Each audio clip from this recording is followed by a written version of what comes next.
Assalamualaikum warahmatullahi wabarakatuh.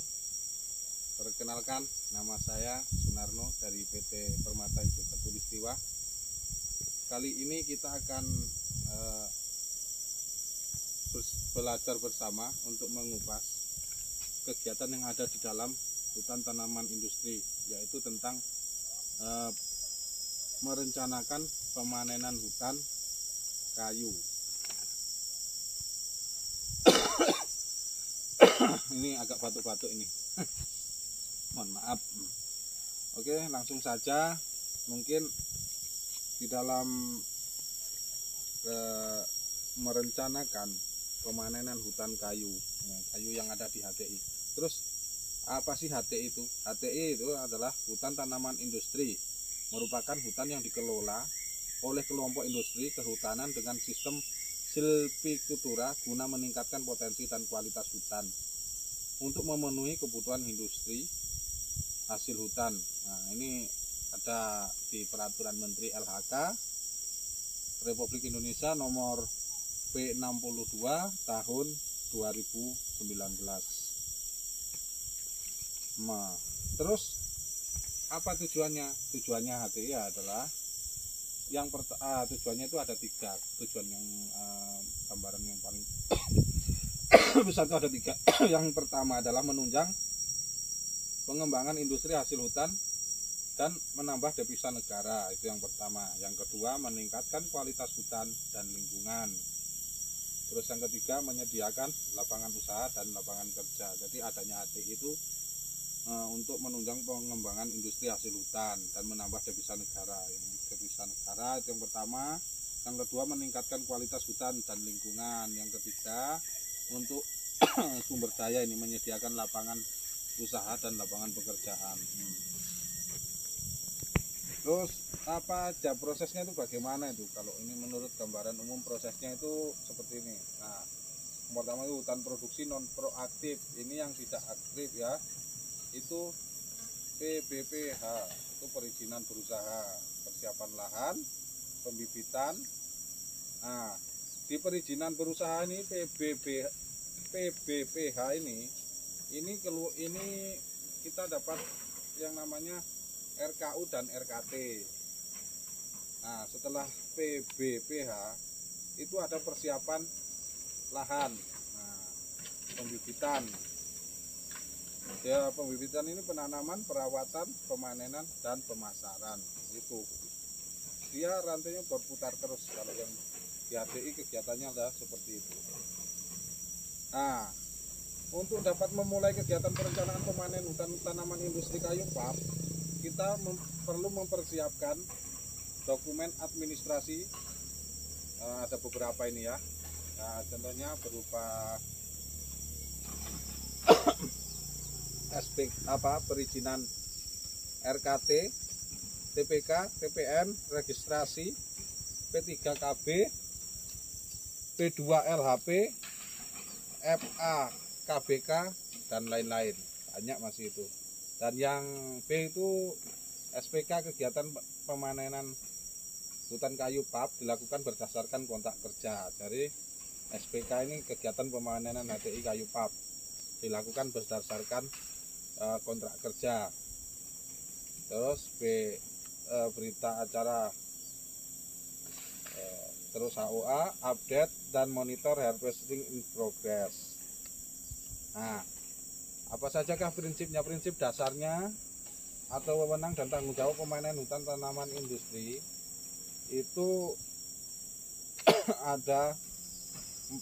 Nah, yang pertama, prinsipnya adalah harvesting manager memiliki tanggung jawab untuk menyeluruh bahwa operasi pemanenan kayu hutan tanaman dilakukan untuk memenuhi standar dan target produksi, spesifikasi perencanaan kebutuhan, keselamatan dan sarana konservasi dan aliran air tidak rusak, erosi tanah dan konveksi diperkecil, dan perolehan kayu dimaksimalkan.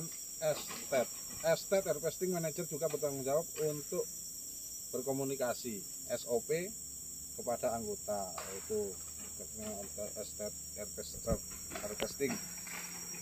Terus yang kedua, Escape Harvesting bertanggung jawab untuk menjamin bahwa harvesting direncanakan untuk memenuhi standar SOP, standar atau SOP dan target produksi.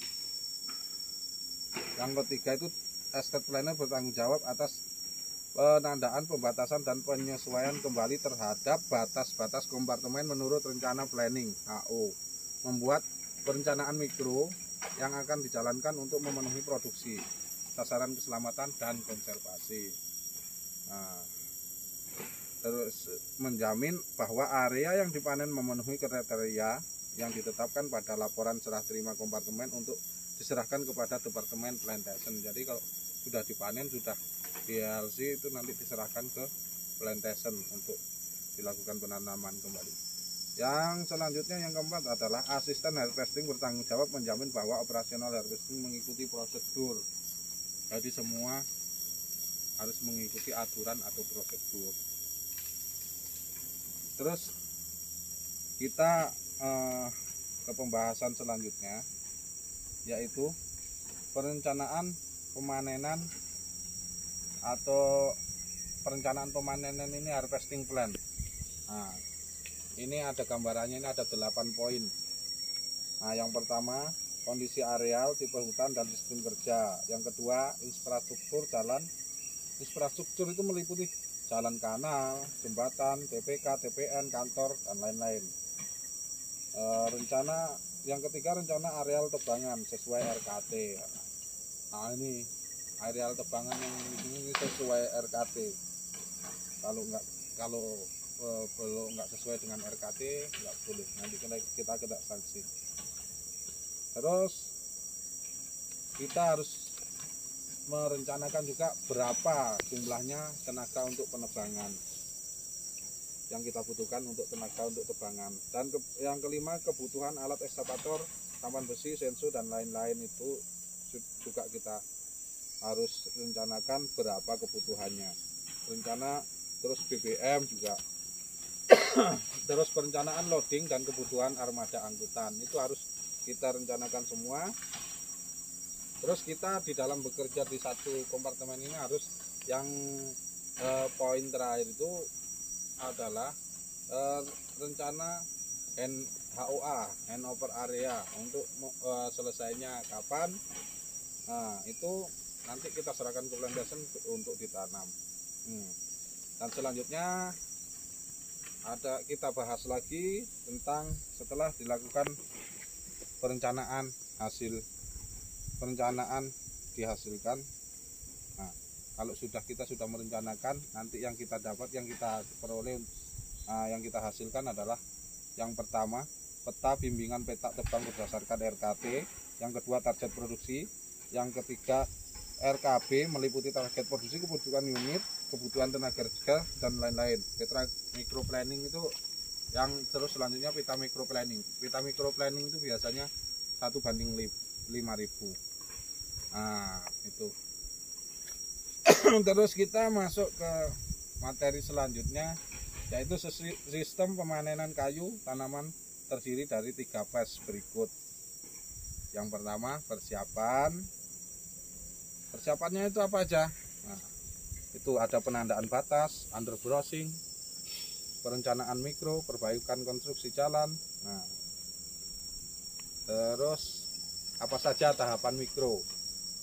Tahapan mikro planning itu ada 5.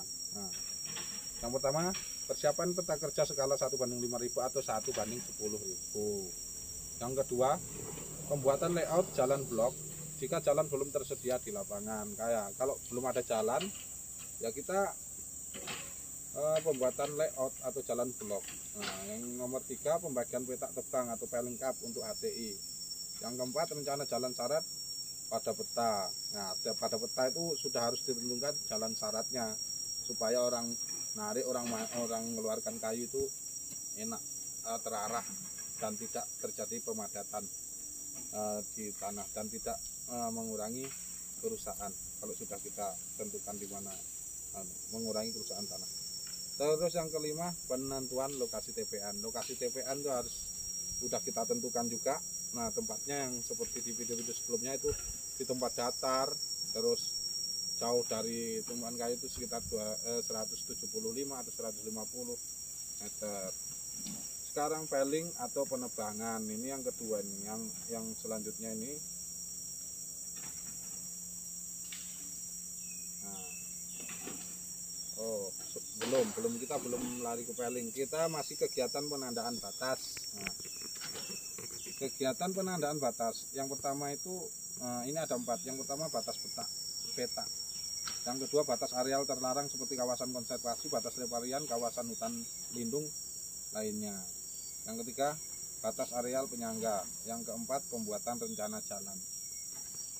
Pokoknya penandaan batas ini pokoknya mana yang masuk di tempat kita, yang mau kita garap, itu yang kita batasi supaya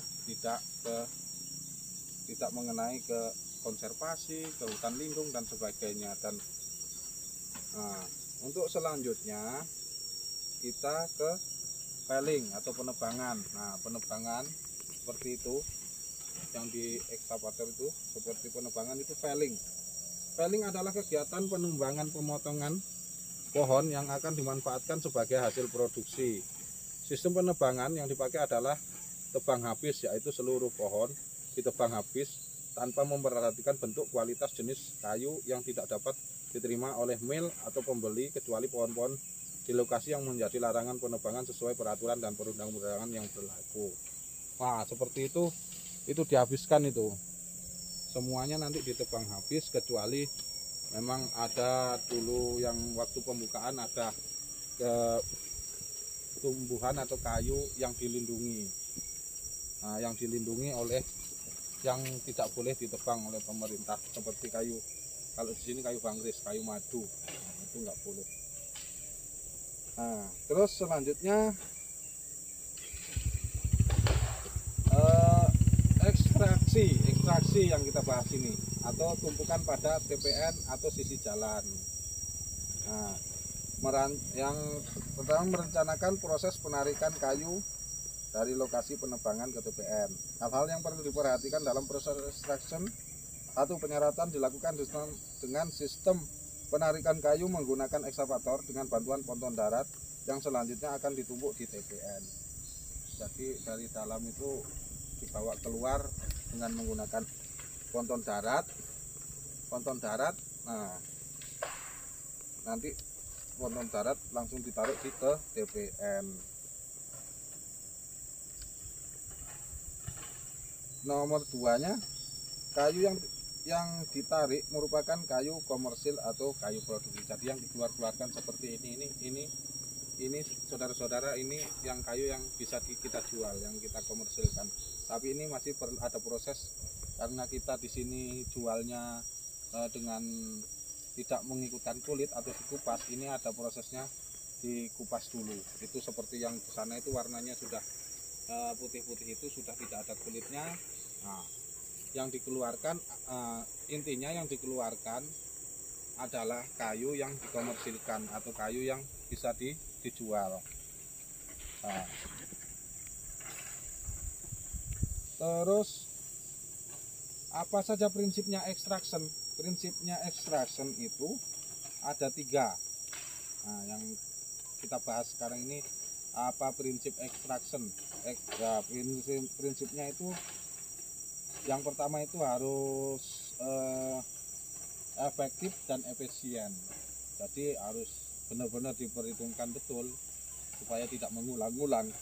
Nah, yang kedua tidak merusak tanah atau meminimalisir pemadatan tanah. Jadi kenapa kita di dalam merencanakan pembukaan wilayah hutan ini, terus penyaratannya harus kita rencanakan juga, jalan syaratnya harus kita rencanakan juga, yaitu tadi supaya untuk meminimalisir kerusakan tanah. Jadi kalau kita narik di sini pakai ponton darat, ya satu jalur itu saja yang digunakan. Nah, nanti setelah kayu sudah dikeluarkan, itu digemburkan lagi untuk supaya bisa ditanam. Nah, jalan syarat itu bisa kita tanam, kita tinggalkan seperti mantan yang harus kita tinggalkan. Nah, Yang terakhir itu nomor 3-nya adalah semua kayu yang dikumpul harus disarat. Kayu-kayu yang sudah kita kumpulkan itu harus kita sarat supaya bisa kita tumpuk di TPN, supaya kita bisa jual, kita komersilkan. Mungkin itu dulu dalam kesempatan ini. Mudah-mudahan kita diberi kesehatan jasmani dan rohani. Mohon kritik dan sarannya. Kalau ada kata-kata yang kurang berkenan atau salah kata atau salah ucapan atau perilaku saya dalam video ini, mohon kritik dan sarannya. Saya mohon maaf yang sebesar-besarnya. Akhir kata, Assalamualaikum warahmatullahi wabarakatuh. Terima kasih. Salam Ganis Nenhut tahun 2022. Salam.